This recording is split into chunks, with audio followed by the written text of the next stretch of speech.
Hey, welcome, guys. It is Kirby Connect. We are here with an esteemed guest. Esteemed guest. I got to tell you, this is like my spiritual mentor. This is the guy who, when I was asking, and as I asked some of the deepest questions about Christ and following, I look to Neil for wisdom and for example, and I thank you for it. Thank you for a lifetime of faithfulness.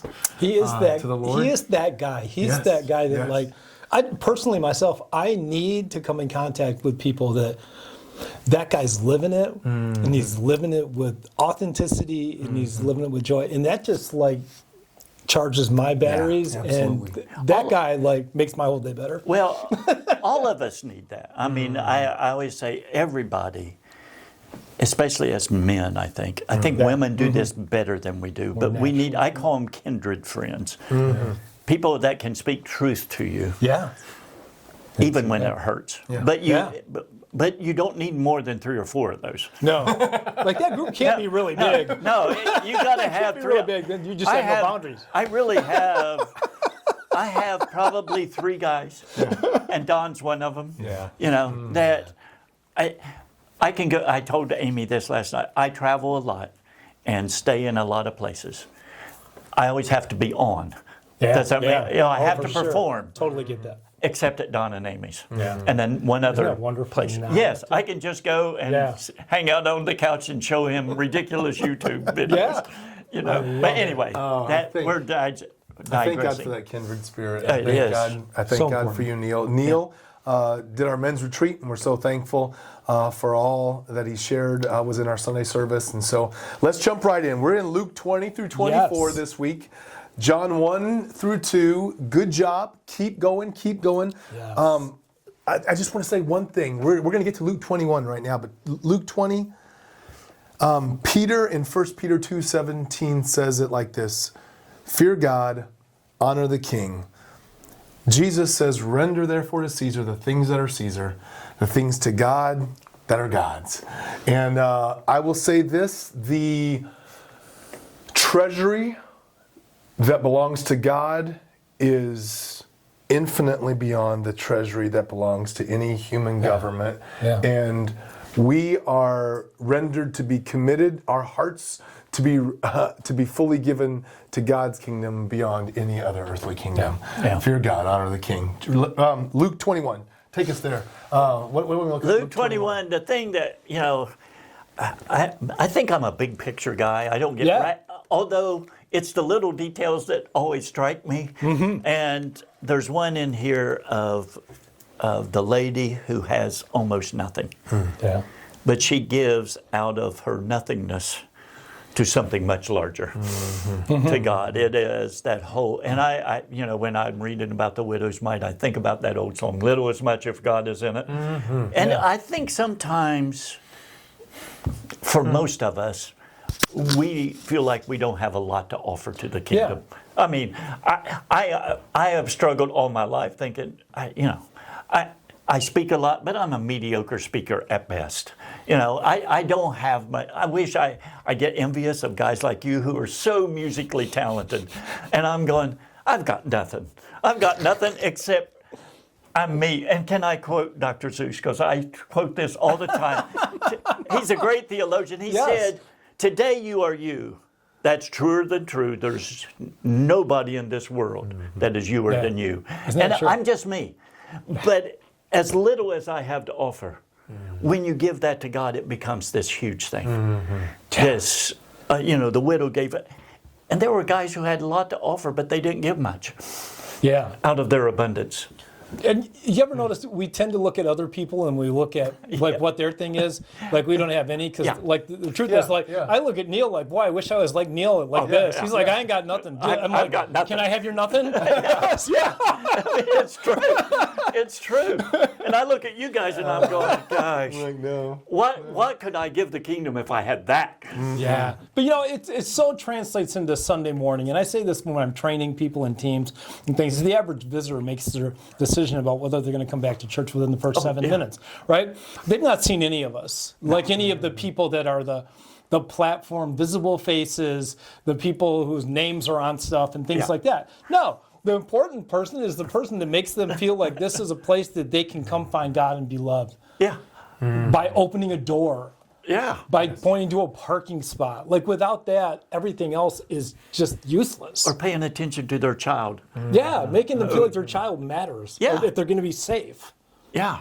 Yeah. And so that helps all of us to say, man, if I don't feel like I have enough, I'm giving. Because this widow gave out of her poverty. She didn't give out of abundance. She didn't give out of riches. She gave out of her poverty. And she gave that which was costly. I always think about this. I go back to the 2 Samuel when David says, I won't offer to the Lord anything that costs me nothing. Yeah. There has to be a cost attached to this. And for the widow, it was great cost. It was so much that she gave, although it was such a little amount. Yeah. It was so much because she gave all. And so she gave this costly gift to the Lord. And we're supposed to give a costly gift to the Lord. I will say in my flesh, Don Myers loves to save money. And I struggle. Because then that causes me to value it too much at times. And I have to lay it down before the Lord again and again and again. And but this idea of in Scripture is often of being a cheerful giver. So I'm just like, man, if you can give God $100, if the amount doesn't matter, here's how my fleshly mind works. Sometimes, if the amount doesn't really matter, if I'm given $100 at this moment or $1,000. Let me just give 5 with a huge smile. And if God loves it, cheerful. If it really is just about, but it's not just cheerful. Cheerful is the attitude of our heart, and it has to be costly. There's an element of cost and an element of our attitude of giving that together helps define our gift. Yeah. I think it's crazy that Jesus says she gave more. Yeah, than the sum total of all of them. More. Yes. You know, his measuring stick for more is not our measuring stick for more. No. It's a measuring of sacrifice and being all in. It's not a measure. I got $1 million and I gave you 1,000, but she's got $20 and she gave you 10. Yes. She gave more. Look at the percentage. Yeah. Yes. God looks at percentages, not amounts, maybe. Yeah, because it's easy. I don't know. But one of the statements I've said for years, and maybe it wasn't original with me, I don't know. I've said it so much that I think it is that once you're fully committed to Christ, there are no more sacrifices. Yeah. And by the way, when you're fully committed, ministry, whether you look at that with a capital M or a little m, you know, all of us are ministers at some level. Absolutely. There are no inconveniences. They're just not, if you're fully committed to Christ. Yeah. And the question I have to ask, you guys have to ask, you watching this have to ask, are you fully committed? Yeah. Or are the inconveniences really inconvenient for you? Because if they are, then I have to ask the question, am I fully committed? It's interesting the language that you hear throughout the New Testament that relates to that. Questions like, how much? How many? How many times do I need to forgive? Yeah. How much? Who's my neighbor? Oh, yeah. You know, those are all those defining. For Jesus, it comes back with all. Yeah. So much comes back all encompassing. Yeah. And then, you know, simple pastor statement, right? Like tithing. It's a great place to start. It's a great place to start because it's all him. He wants all your heart. Yeah, it's all. It was interesting, and you may disagree with this, but I remember my pastor saying, you know, that 10% was just an illustration. It may be you can give 3%, and that's the place you start. Yeah. And then, but at some point, you may be given 30%. Right. And I think based 95%. on the sacrificialness of it is about the sacrifice. But if you're fully committed, there are no more. You're just giving what you already gave. Yeah. That's good. Yeah. That's good. That's good. In Luke 21, I want to read this verse 34 through 36. It's a warning. It's a watch out. Don't let your hearts be dulled by carousing and drunkenness and by the worries of this life. There's this warning that, and for us, we would say, "Oh, I haven't been drunk in however long," and then think, check. But for me, the cares of this life, don't take heed to yourselves, lest your hearts be weighed down with carousing, drunkenness, and cares of this life. That cares of this life for me is something that I have to often come back before the Lord and give it again and again, and not be distracted or detoured from what God wants in my life and from my life by the cares of this life. I think C.S. Lewis says it, that it's more often the great temptation to the life of the Christian is not some horrible thing over here, some great temptation, but it looks more like apple pie in the life of the believer, because it's things that God has given us, these blessings that we ended up putting too much value in those blessings, and they become the cares of this life. Yeah. I like that word dull in there. Like, our culture makes us dull to things that we should never tolerate. When you're overexposed to things and you see it all the time, that's just every day. People are acting ridiculous. That's just every day. And then you don't even think about it as being, I'm heading in the wrong I said this at the men's retreat, but that you are watching on TV every week. What, as a teenager, I couldn't go to the theater to see. Yeah. Because it was rated R. Well, but now you're watching it on TV and don't think anything about it, because we've been desensitized That's the great to word that. for it. Yeah. We have been desensitized to our own failures and our own. And sometimes, Don, we think, well, I haven't been drunk.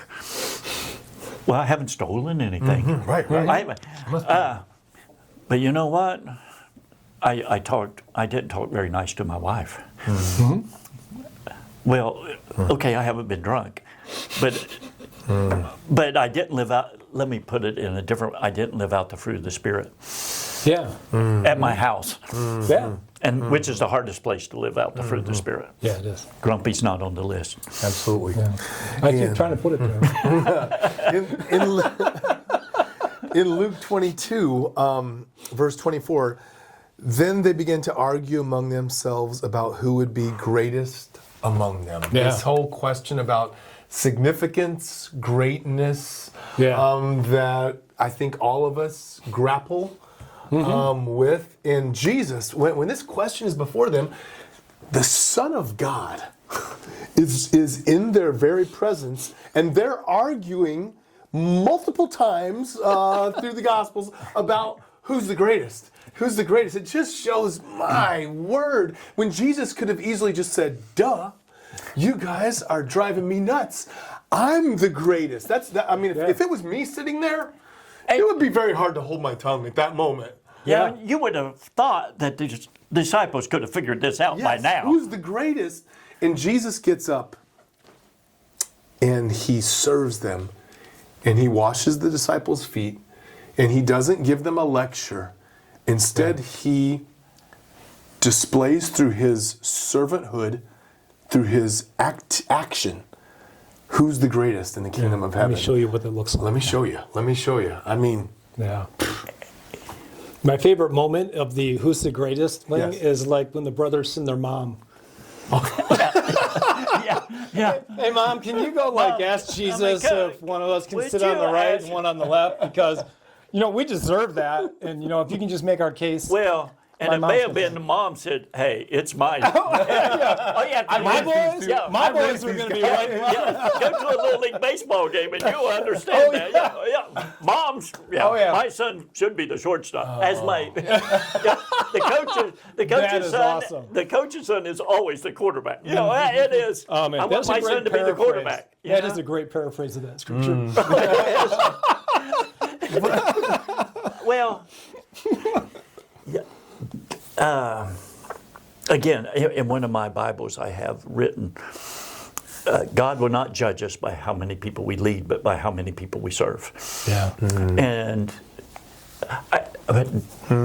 during Truth and Peace one year, we have a what you call it FaceTime, where you meet with one student face to face. And I said, "So what do you want to do in life?" He goes, "You're a denominational personality. That's what I want to be. How do I get there?" And I said, one, I'm not a denominational personality. Two, if that's your goal, you've got it all wrong. Yeah. Your goal is to serve. How can I serve the kingdom? And whatever happens with that results happens. in, It may result in you being recognized or being up front. It may mean that you're the janitor of the church, which is just as valuable, if not more so. Yeah.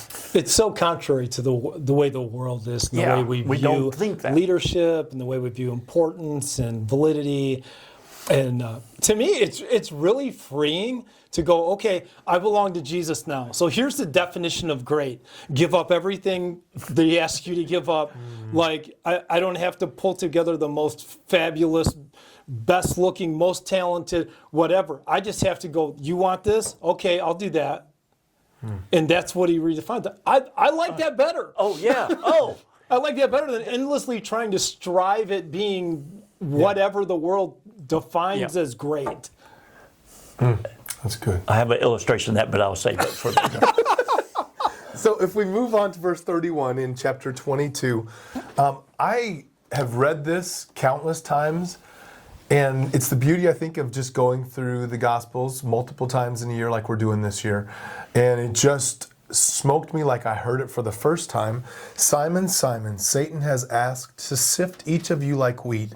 But I have pleaded, Jesus says, I have pleaded for you in prayer, Simon, that your faith should not fail. I was amazed that Jesus prayed for Simon. I'm like, Jesus, think a thought. You're all powerful. You're sovereign. You're God.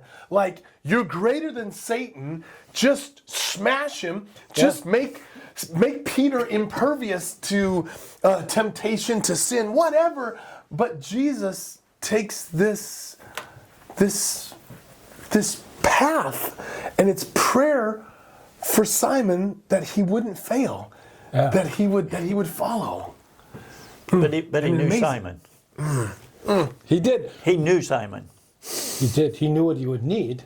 But it takes like personalization and effort to go for Jesus. Yes. To labor in prayer. Yes. The guy who, in John, when we get near the end of this, the guy who was there at the beginning and can speak anything into existence just with a thought. Yes. Yeah. Took the time to pray for this. He labored in this prayer. guy who is very shortly going to say, I don't know him.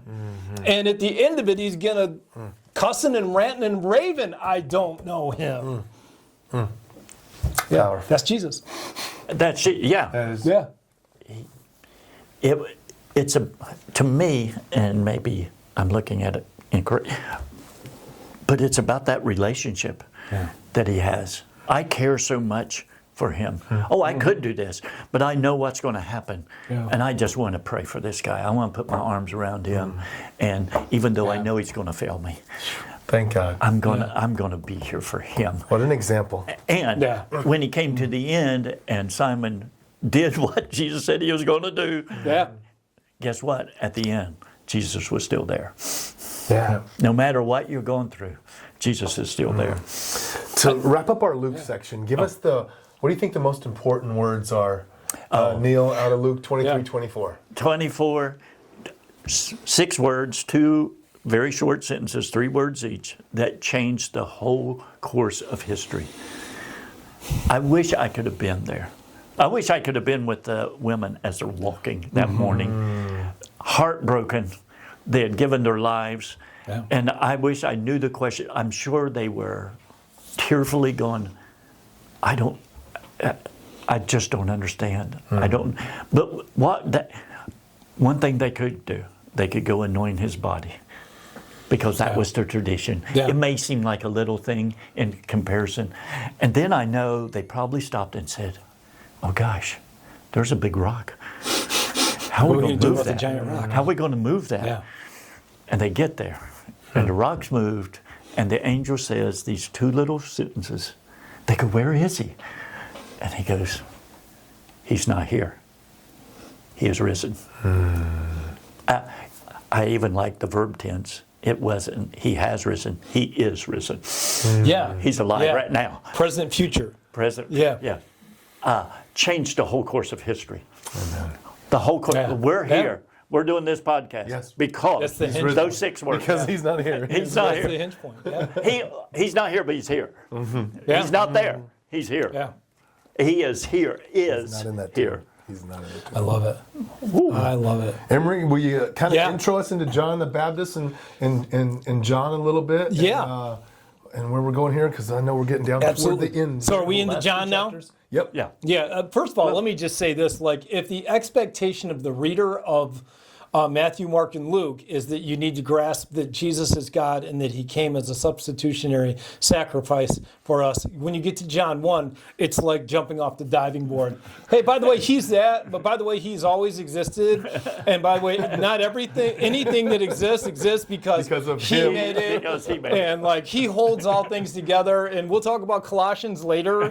Like in Him, all things hold together. All things exist. So we just like jumped off of the diving board of like He's everything. He's everything. That's good. Man, the Word became flesh. For me, that's just I just stuck there. Like this is that.